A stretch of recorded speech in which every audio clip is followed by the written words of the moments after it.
Magandang hapon po. Narito na ang mainit na balita sa oras na ito. Makibalita tayo sa nagpapatuloy na prosesyon ng mga replika ng itim na Nazareno sa Maynila. May live report si Steve Dailisan. Steve?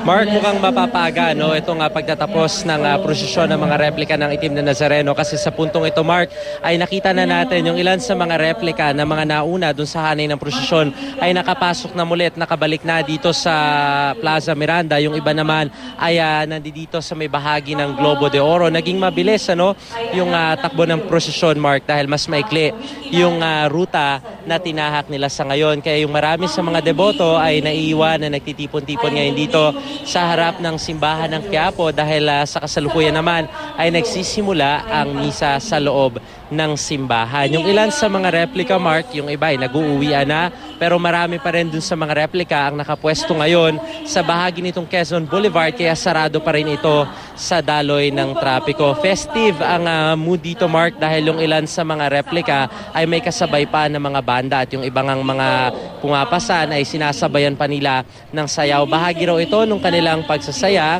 at pagdiriwang para sa nalalapit na kapistahan ng itim na Nazareno sa darating na Huwebes. Sa ngayon, Mark, dun sa mga kapuso natin na daraan sa bahaging ito, sarado po ito, maging yung kabilang portion na itong Quezon Boulevard, ay asahan ho ninyo, mabagal ho ang usa dahil yung ilan sa mga nagsisiuwi ang mga replika ay dyan naman po dumadaan. Yung ibang mga replika na nakapwesto naman dito ay patuloy pa rin yung pagpapahid ng ilan sa mga deboto sa mismong mga poon. Yan muna ang latest mula pa rin dito sa Quiapo Church. Balik sa'yo, Mark.